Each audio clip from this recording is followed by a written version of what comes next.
stuff. You find me a bit windswept and interesting this afternoon. It's Thursday the 5th, 6th, I've lost track of time, of October, and I'm out and about. Nothing particular, just there's an area near me called Park Brisk. I've never been able to find it before. It's about a 10-minute drive away from me, but whenever I've looked for it, I've not been able to find the entrance. So I managed to track it down today. Just thought I'd come out, catch a bit of a breeze. It's quite gusty today. Just to say hello. I haven't put up a video for a few days. I think the last one was The Mind Robber, Doctor Who. Doctor Who revisited, so there will be more stuff coming. But yeah, I just thought I'd say hello just to show I do go out of the cinema room now and again. It's just a bit of a quiet time at the moment. There's not a lot going on, sort of work-wise. As some of you may know, I do some work as an extra for film and TV. I haven't done a lot of that lately. I also do some work as an actor for medical role play in a university not far away. That hopefully will be starting up again soon, and the new terms have started. And I have been doing some writing, a couple of film reviews and things that you'll find on starburstmagazine.com. And I'm also writing a few pieces for a new book. It's a fan publication about the Tomorrow People, the 1970s kids adventure series that I remember very well. Reviewing a few episodes and stories of that. So that book's coming out, I think, next year. So I'm not completely idle, but I'm fairly idle.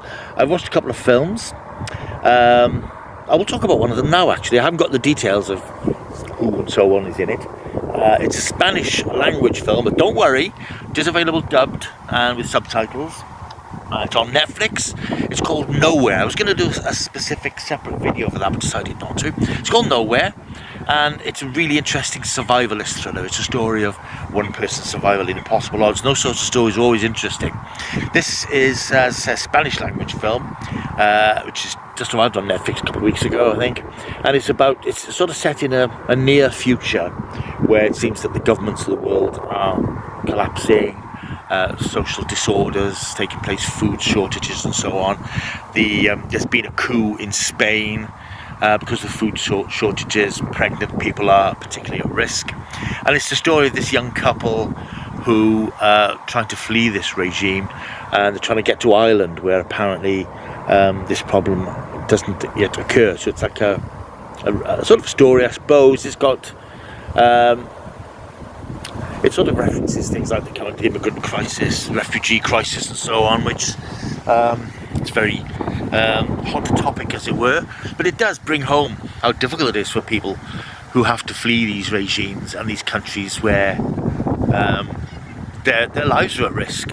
And this particular couple, they end up in a shipping container, which is going to be put on a boat with many other shipping containers, shipped off to Ireland.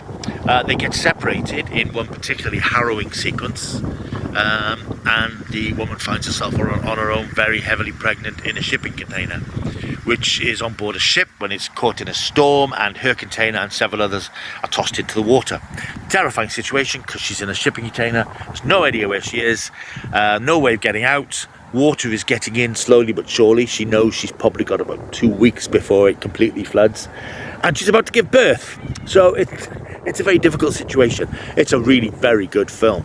I went into this thinking, this sounds interesting, but it was utterly gripping. Actually terrifying in places, because you do sort of think, I don't exactly have a fear of enclosed spaces, but I don't like being in enclosed spaces particularly.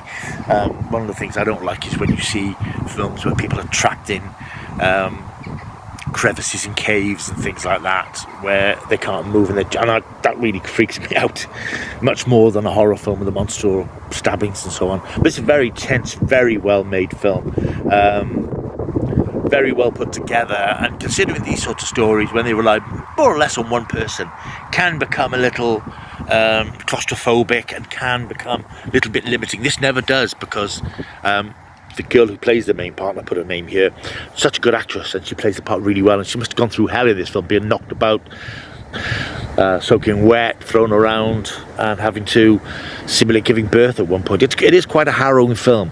There are a couple of very unpleasant sequences. The one I referenced earlier, there's another one I will mention where her container has just landed in the water and she looks out through one of the little bolt holes. She sees another container which is full of people and it's just sinking, it's going under, and you can hear the screams of the people trapped inside. It's absolutely terrifying to think of that happening, with people drowning in this enclosed place. Just really terrifying.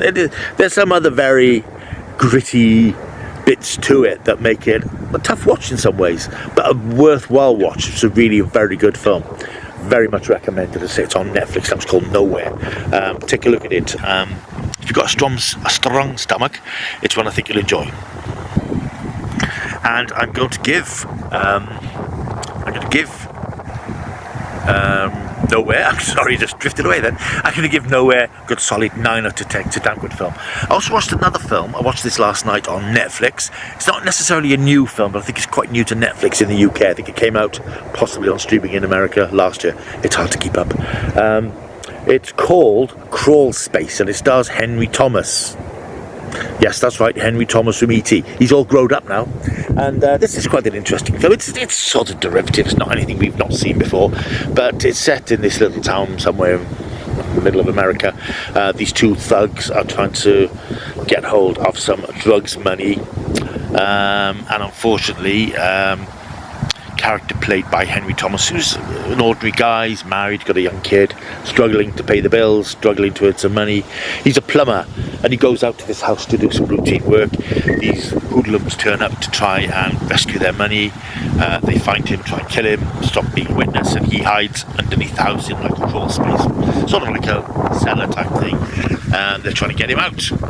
That's pretty much what there is to it. There's certain other things going on. There's a federal agent who's in town trying to investigate the drugs bust and trying to get the money back, and there's clearly somebody behind the scenes who's helping these two thugs. It's quite an enjoyable film. It's only 90 minutes, rattles along, a couple of ouch moments of violence, but it isn't anything we've not seen before. It's sort of a story of one man against the odds.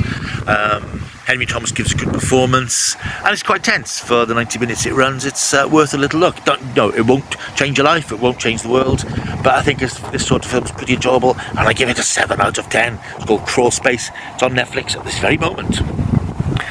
Right, just a quick update to show that I'm out and about and I've watched a couple of films. I'll be back soon with some more stuff. I'm hoping to see Exorcist Believers on the weekend, even though it's not had great reviews, and I know I still haven't seen Haunting in Venice, but it's on my list. So I'll be back very soon with some more content. Until I see you, I'm heading home soon. It's starting to get a bit chilly. Until I see you next time, keep taking the stuff.